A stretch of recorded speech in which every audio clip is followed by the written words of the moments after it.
Assalamualaikum warahmatullahi wabarakatuh. Baiklah, saya Nula Amelia dengan NIM 1816040440 akan menjelaskan proposal penelitian metodologi penelitian saya, analisis terhadap manfaat penerapan akuntansi pada UMKM di Kota Pariaman dengan studi kasus minimarket di Kota Pariaman. Bab 1. Pendahuluan latar belakang. Usaha mikro kecil dan menengah UMKM merupakan salah satu penggerak perekonomian rakyat yang tangguh. Usaha mikro kecil menengah mempunyai peranan yang penting dalam pertumbuhan ekonomi dan industri negara. Suatu badan usaha khususnya UMKM dituntut untuk melakukan perubahan guna meningkatkan daya saingnya. Akan tetapi di balik pertumbuhan UMKM yang cukup tinggi di Kota Pariaman terdapat beberapa permasalahan klasik yang dihadapi oleh UMKM, yaitu diantaranya adalah masih rendahnya produktivitas UMKM. Disinilah pentingnya sistem informasi akuntansi bagi UMKM karena dengan diselenggarakannya sistem informasi akuntansi secara tepat, maka UMKM dapat menyediakan informasi yang lebih lengkap dan terstruktur terkait usaha dan posisi keuangannya.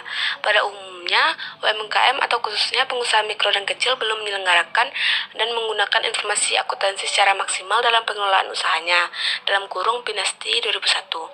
Oleh karena itu, pemerintah Kota Pariaman perlu melakukan penguatan di sektor usaha mikro kecil dan menengah. B. Perumusan masalah. Sistem informasi akuntansi sangat penting bagi usaha kecil dan menengah di masa persaingan usaha yang semakin ketat saat ini.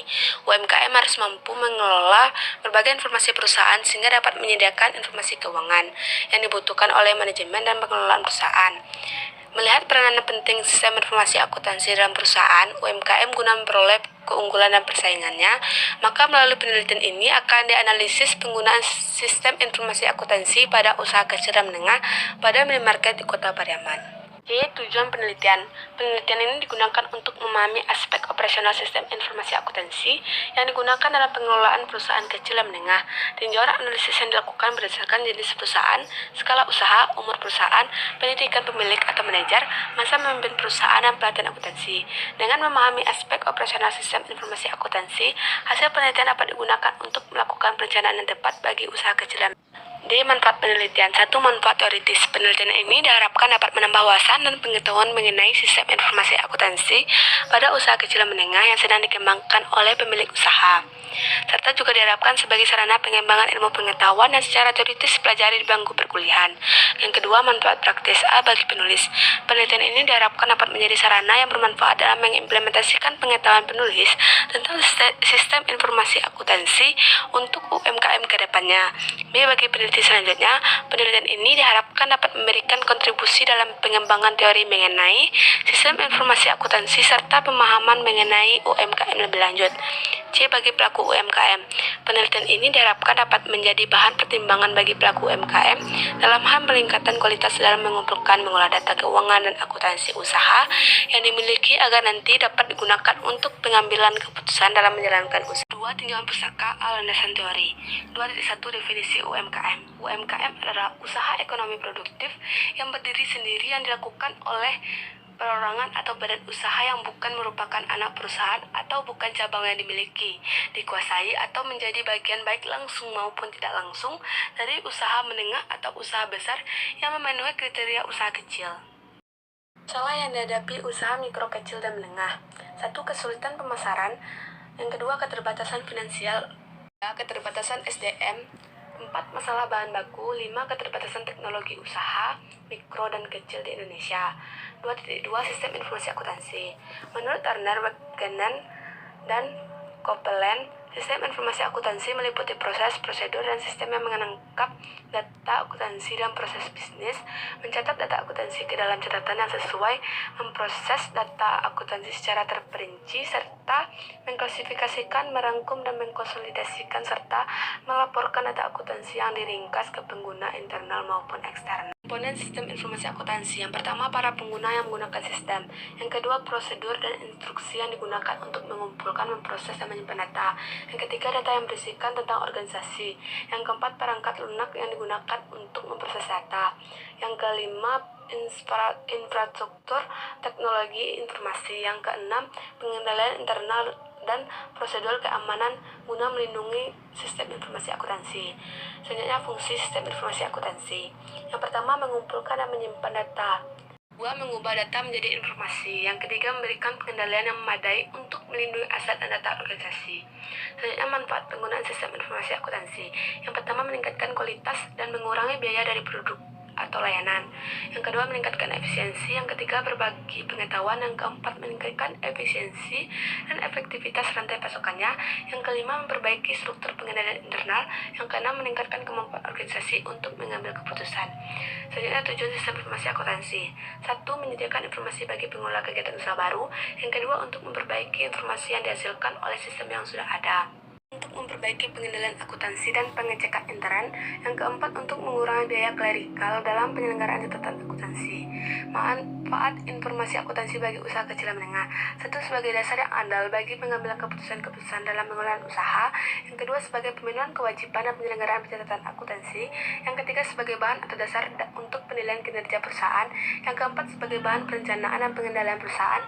Yang kelima, untuk mengetahui bagaimana perkembangan perusahaan. Yang keenam, sebagai bahan untuk analisa kredit. Ini merupakan tabel penelitian terdahulu yang sesuai dengan penelitian yang akan dilakukan. C. Pengembangan hipotesis dan kerangka konseptual. 1. Pengaruh jenjang pendidikan manajer atau pemilik terhadap penggunaan informasi akuntansi. Yang kedua, pengaruh umur usaha terhadap penggunaan informasi akuntansi. Yang ketiga, pengaruh pelatihan akuntansi terhadap penggunaan informasi akuntansi. Yang keempat, pengaruh ukuran usaha terhadap penggunaan informasi akuntansi. Ini merupakan kerangka konseptual dari penelitian saya. 3. Metode penelitian. 3.1 Desain penelitian. Berdasarkan klasifikasi tujuannya, jadi penelitian ini adalah penelitian kualitatif dan memperoleh data dengan melakukan wawancara, kuesioner, observasi, analisis data laporan keuangan, dan data penjualan perusahaan. Penelitian ini dilakukan untuk mengetahui penerapan sistem informasi akuntansi pada UMKM minimarket di Kota Pariaman. 3.2 Operasional variabel. 1. Variabel dependen. Variabel dependen dalam penelitian ini adalah kinerja perusahaan, di mana pengukuran kinerja perusahaan menggunakan return on asset.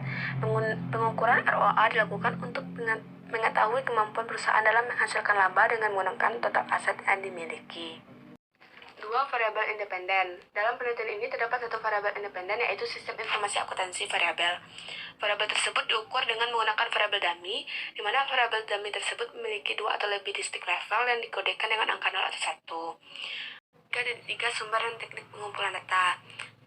Sumber data. Penelitian ini menggunakan data primer dan data sekunder.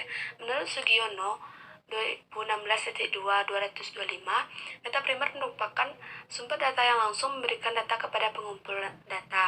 Sumber data primer didapatkan melalui kegiatan wawancara dengan subjek penelitian dengan observasi atau pengamatan langsung di lapangan. Data sekunder merupakan sumber data yang tidak langsung diberikan data kepada pengumpul data, misalnya melalui orang lain atau melalui dokumen. Sumber data sekunder merupakan sumber data pelengkap yang berfungsi melengkapi data yang diperlukan data primer. 3.2 Teknik pengumpulan data. Teknik pengumpulan data yang digunakan dalam penelitian ini adalah dengan data primer diperoleh dengan melakukan wawancara, sedangkan data sekunder diperoleh dengan referensi buku dan jurnal sebagai acuan. 3.4 Teknik pengambilan sampel. Populasi penelitian ini adalah seluruh pemilik UMKM di minimarket yang berada di Kota Pariaman. Sedangkan teknik pengambilan sampel yang digunakan adalah convenience sampling, yaitu teknik di mana subjek dipilih karena aksesibilitas, nyaman, dan kedekatan mereka kepada peneliti, dan pemilihan sampel acak berdasarkan strata, di mana populasi dikelompokkan dalam subpopulasi berdasarkan jenis industri. Selanjutnya, sampel. Menurut Sugiono, dalam kurung 2010.281, sampel adalah bagian dari jumlah dan karakteristik yang dimiliki oleh populasi tersebut. Sampel dari penelitian ini adalah UMKM minimarket di Kota Pariaman. Pemilihan sampel survei dilakukan dengan menggunakan metode stratified random sampling yang dibagi berdasarkan jumlah proporsi UMKM di tiap pasar. Pengumpulan data dilakukan dengan wawancara langsung kepada pemilik atau pengelola UMKM. 5. Analisis data. 1. Uji analisis deskriptif. Pengujian ini dilakukan dengan tujuan untuk memperoleh gambaran tentang data yang meliputi perhitungan rata-rata, median, standar deviasi, nilai maksimum, dan nilai minimum. 2. Uji asumsi klasik, di mana terdapat uji multikolinearitas yang mana adanya hubungan spesifik antara variabel independen.